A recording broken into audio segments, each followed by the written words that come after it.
Um, did you say your ship is called Nexus? Someone, No, it's not called Nexus, but the idea is that it can use nexus points in order for its ability to shift location to location. In a sense, any ship that uses that technology can be called a Nexus style ship. and was the USFO that crashed at Roswell just as alive as that? No, And different kind of technology altogether, a little bit more akin to your understanding of technology. do stories and fictional universes actually exist in their own right? And we are sort of seeing them and tapping into their energy when we read something or think about them. They can. Now, that doesn't mean that they're necessarily all experienced in the same kind of physical way that you experience your reality, but that doesn't mean that they're any less real. So, when we say that they're all real in one way, shape, or form, you have to understand that that may include a multitude of dimensions, including the spirit realm. So, they're not necessarily physical in the way that you know it, but they are real. You are tapping into a real reality on some level of consciousness. Now, again, some of them may be absolutely the way you imagine them, and some of them may be a little bit different. But somewhere along the line, all the attributes are real, whether they all belong in one reality or several. Okay. Um, One individual, when they were a child, they dreamed that they basically visited inner Earth. And they felt that they were being teased by adults about this idea. Yes. Is there an actual inner Earth culture or an inner Earth reality? Yes, but it's not actually physically in your Earth. It's in another dimension. Many people may mistake the idea that it's inside your Earth physically because of how they may arrive there by going through different portals that sometimes can be underground or in caves or what have you. But without knowing it, they may have actually literally shifted into a different dimensional reality and still assume that they're on the Earth or in the Earth that they were originally on, which they're not until they go back through the portal and come back out onto their original reality, so to speak. But the idea is that there are other dimensions that are perceived as being inside physical objects, such as a planet, but they're not literally there necessarily. They can be, but they're not literally there in your case. So people that find themselves in what they perceive to be inner Earth are actually in another dimension that they've shifted to without necessarily knowing it. And can you tell us anything about what it's like there?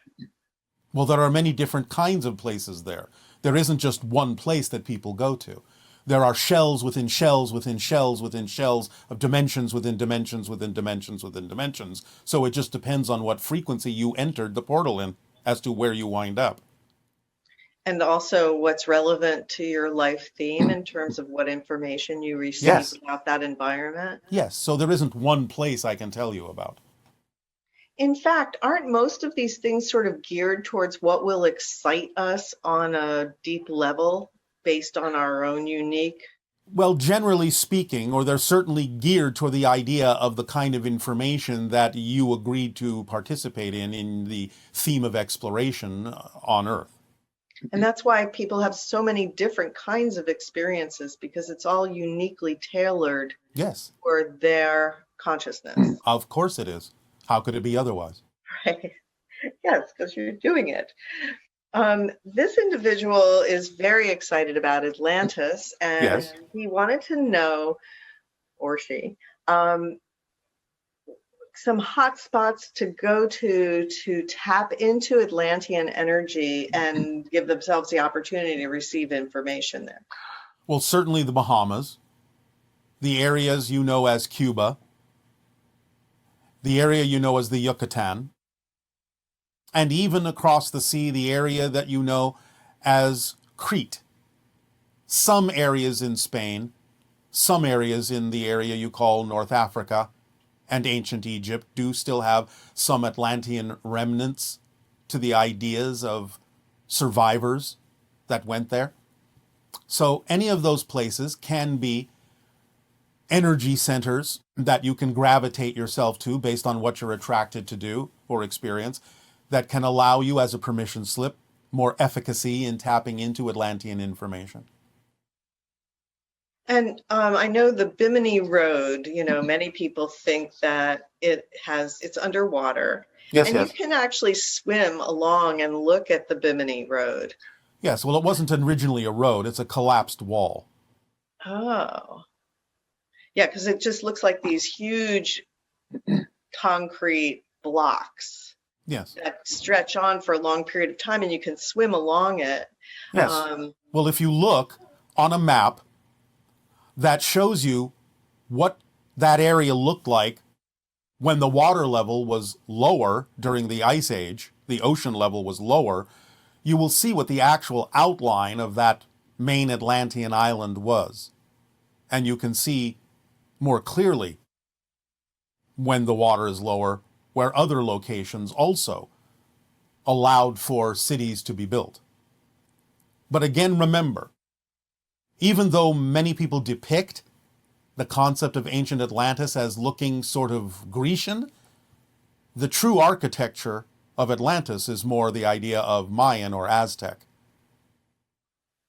And it's quite rural in the sense of the society itself, yes? Well, in a sense, yes. There were some main city parts, but for the most part, yes, the cities were quite open. There was quite a lot of rural countryside that surrounded them and was utilized for farming and different purposes.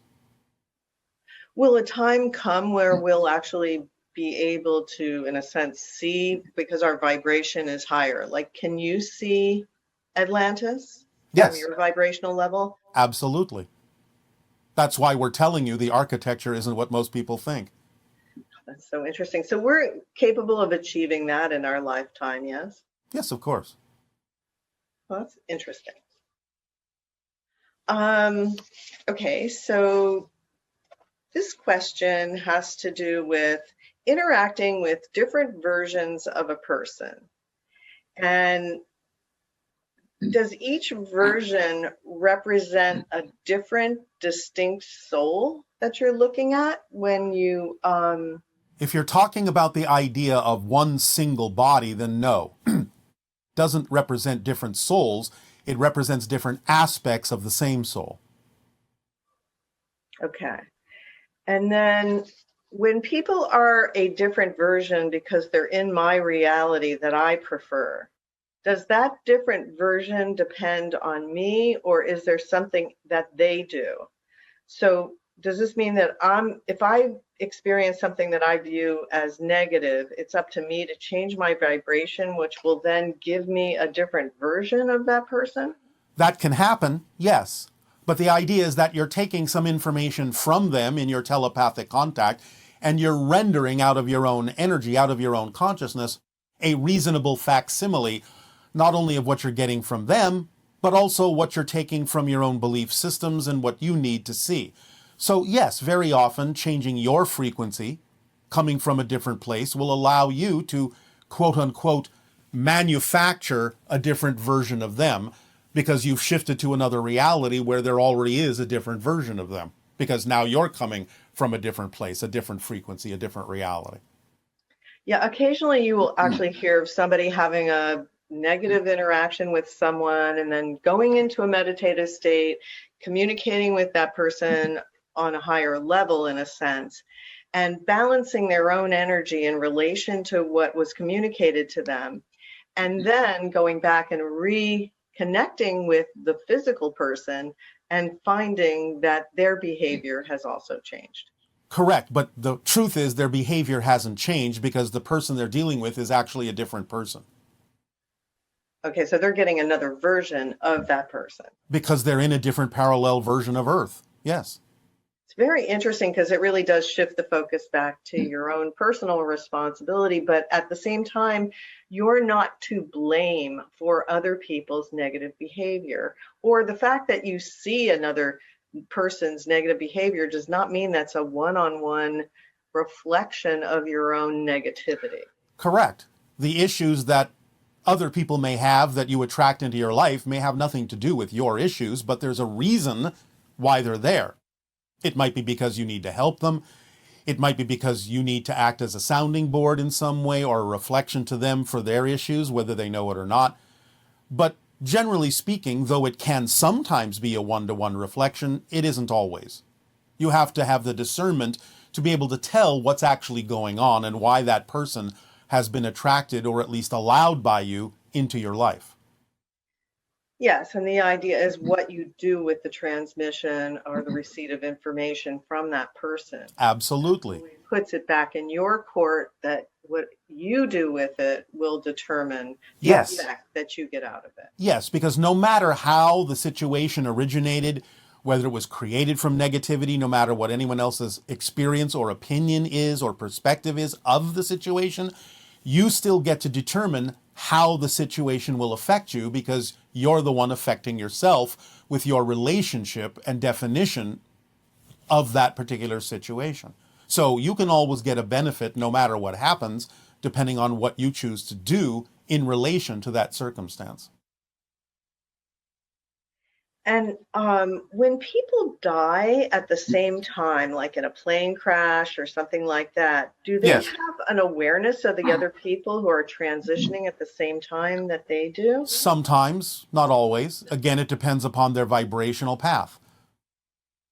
Yeah, it's just so interesting, like that a whole group of people would get on a plane and when it crashes, they're all transitioning simultaneously. Yes. Well, it's not really, if you stop and think about it, any more mysterious than all the people getting on the plane because they happen to be going to the same city.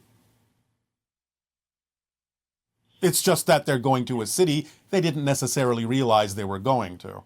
Yeah, that's intense. Well, again, it's no more mysterious than the kind of orchestration that happens when you get on any particular kind of a device. So again, the orchestration of getting a certain amount of people on a certain vehicle to go to a certain city is an orchestration. This is no different. And it's also the people may not be aware that they've chosen that, but at some level, they've taken the exit in a sense. Yes. For whatever their specific purpose was or reasoning was, or it was their time. Whether they know it or not, they have bought a ticket to that particular destination in a coordinated orchestration with the others. Those that haven't, you will find, as you often hear, will find themselves not necessarily getting on that plane for one reason or another synchronistically. Yeah, this certainly brings back memories of the 9/11 situation. Yes. And again, none of this excuses the perpetration of these particular kinds of events, but people will take advantage of whatever they need to take advantage of for a variety of reasons. And remember that sometimes those reasons are a higher level of themselves may be willing to go out that way to help the people that remain behind realize how to make sure things like that aren't necessarily opportunities for people in the future ever again. Because there are many ways that you can leave physical reality. It does not have to be through the idea of disaster or terrorism or anything like that. You will find a way when it's your time to find a way. But the idea can be that certainly those kinds of ways don't need to be the ways if you feel that that is too disruptive to the psyche that allows you to find a peaceful situation in your reality. So is there anything we can do to consciously choose the way we die instead of it just randomly happening when the time is right? Well, yes, of course there is. There are several ways. But the idea, of course, is you don't necessarily have to pay attention to that, or you don't really have to necessarily know about that. If there is purpose, then yes, you can know. A well-known story on your planet comes from an individual known as Cochise, who knew the exact time of his death and predicted it. But again, it's not always important that you know that. If there is purpose to it, you will know. But again, the only way it's most likely you will know if you need to know is by, guess what? Following the formula. Yeah, right. Okay. Because any kind of information that is truly relevant for you to know about on your journey, on your path, will come to you when you follow the formula because the formula leaves nothing relevant out. For example, like with Steve Irwin, he was definitely following his passion when he was swimming with that stingray. Yes. And yet that turned out to be the way that he was going to exit the planet. And many people will choose to do that while they're doing something they love to do. In a sense, they're quote unquote dying happy. Yeah. Okay, so that's a good way to approach it then. Do what excites you the most with integrity and following all the other elements of the formula. And if it is your time, that will, at least you will go out doing something you love doing. Absolutely. If you want to put it in those pragmatic terms, that can work.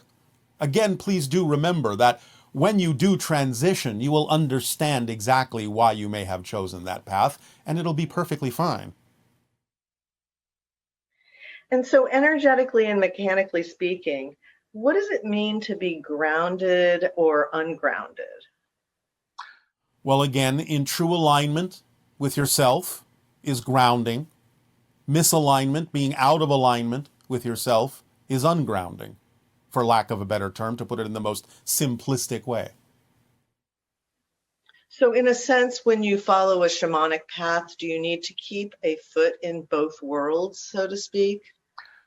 As long as you find that it is not your time to transition, then automatically yes, because any shaman or anyone in balance acts like a link or a bridge between the physical and non-physical realities. So yes, you're automatically a bridge. Therefore, 1 foot in each realm is exactly what needs to happen. And that's a skill unto itself. Yes, it is. It's an art like any. Now, this was the highest asked question, and that was, what is driving or causing the splitting of parallel realities, and why is it happening now? What is driving it is the freedom to choose and the recognition that your reality and that you are bigger than you thought. You're coming to the realization that you, quote unquote, occupy more space than just your physical bodies. And therefore your urging or yearning to be more of yourself is making you more aware of the things that you are connected to, the other realities that you're actually participating in creating with your consciousness. Therefore, this splitting is a natural result. The driving of this awareness is a natural result of the expansion of consciousness into more levels, or I'll put it this way, the expansion of your awareness of your consciousness already existing in more levels.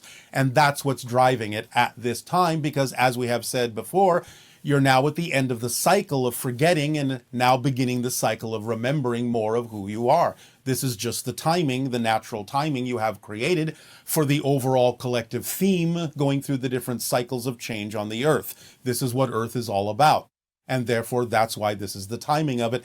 Just in the same way that the timing of a graduation from any particular level of class or school has its own timing, because you've learned what you need to learn. So you move on to the next level.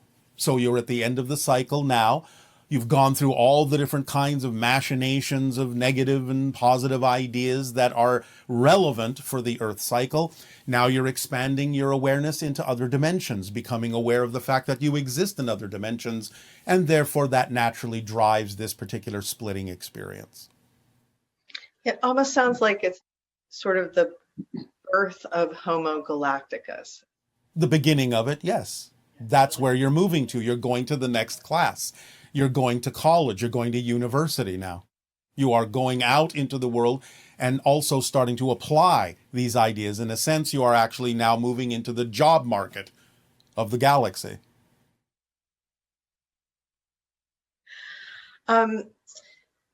This is a current event question that I think I'll ask. We may or may not be able to address it. We will see. Right. So the question is that there are some people who really want to have the vaccine, and they feel like their consciousness has been swayed, or they're fearful that they're harboring beliefs that'll make it harmful to them because there's a lot of controversy around it. Is there a permission slip that an individual who wants to have the vaccine can use to eliminate any subconscious issues around doing it? Well, this is a process, as we have said, because it involves the process of getting in touch with your belief systems, finding the ones that might be negative or fear-based and letting them go so that you give yourself clearer discernment through synchronicity that comes to you as to what kind of choice is actually more in alignment with who you truly are. And that's all we can say at this time about that. Okay. And this also comes back to the idea of our history as humans, and obviously we're starting to see the future aspects. When we look to the past, technically, of why primates and human DNA is so similar, is there anything you can share with us about that? Why it is that way? Well, that's not really a mystery. As we have said, the Anunnaki chose an evolved hominid on your planet from the idea of the evolution of the primates up to a certain period, such as Homo erectus, to then inject their own genetic material into to create Homo sapien. So why should it be a mystery if you know that the original material used to create Homo sapien with the addition of the Anunnaki extraterrestrial genetics came from a pool of primates? Why should your genetic material be that different? Well, I think it's also, were they surprised when the beings they created had such a high propensity for violence? Some of them, a little bit, yes. They didn't necessarily expect that. Did they think that the alien DNA would mitigate that? Some of them thought it might, but remember that the reason why that group of Anunnaki were recalled was because they had acted out of hubris. Well, there you go. That's part of what happens with humans too. We act out of hubris. Exactly. Therefore, it wasn't necessarily too surprising, since they obviously had the potential for that even in their own DNA. I see. Okay. And one question that came up was, why we experience pain in childbirth, since it's a natural process, and it seems like other species don't experience the degree that we do. So yes, but it's not a natural process anymore ever since you were hybridized, because you were given certain features that were not there originally. In a sense, it's like you're giving birth to an alien that has a bigger head than you otherwise would have had as Homo erectus. Certain things in your genetic makeup changed, but certain things didn't change that much. And one of the things that didn't change that much was the idea of the birth canal. But since the idea of the increase, the enlargement of the cranium was one of the genetic alterations, then yes, actually human childbirth is not natural.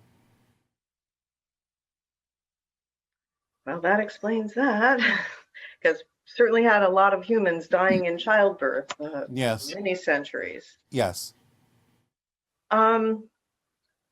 This is a question about paradox.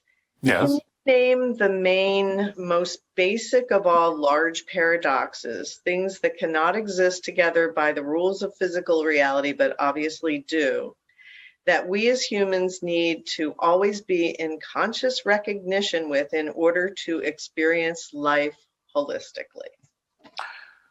We would answer that the largest paradox is your ability to even perceive that paradoxes exist. Because the idea of your focus in physical reality can be so limiting that you don't necessarily often perceive the concept that something contradictory can also simultaneously exist with what you expect to exist, and yet it does. So you have developed the ability to perceive that two seemingly contradictory things can coexist side by side, which helps drive you back toward the center and the balance point. So in a sense, the biggest paradox is that you can perceive paradox at all. Wow. And I guess on a day-to-day basis, it can be helpful to tune into the idea that there's other levels of you where what appears to be this or that is this and that. Correct.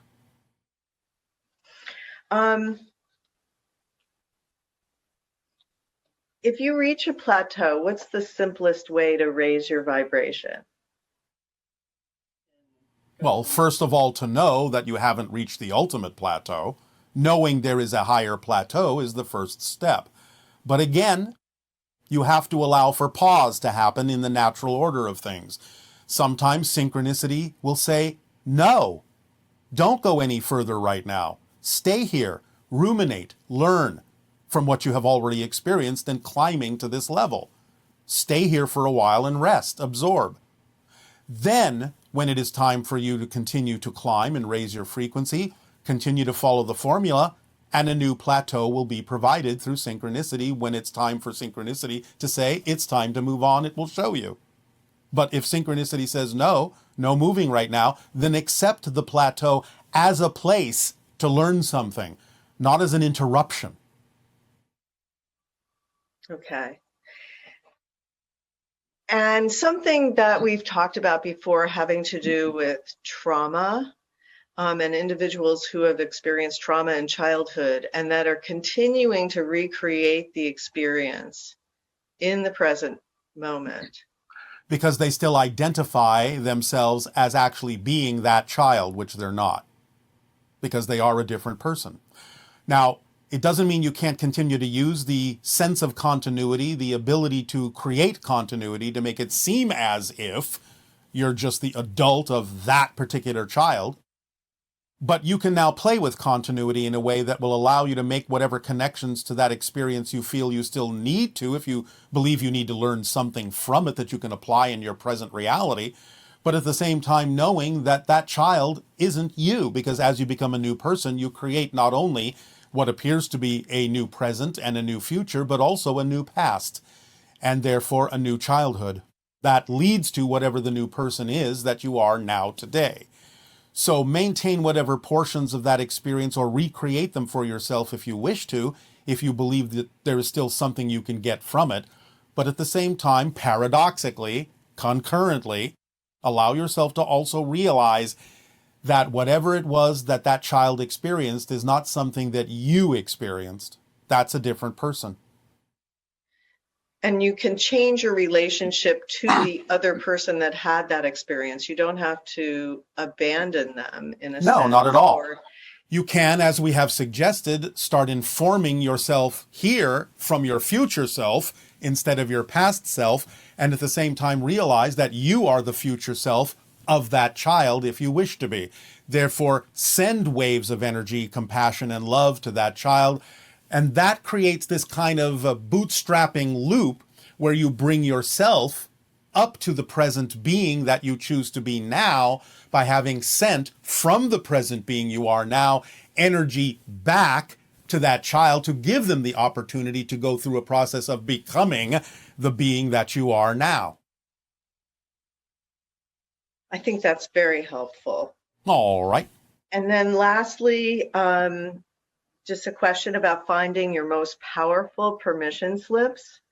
I'm guessing that the idea of finding your most powerful permission slip is something that you explore.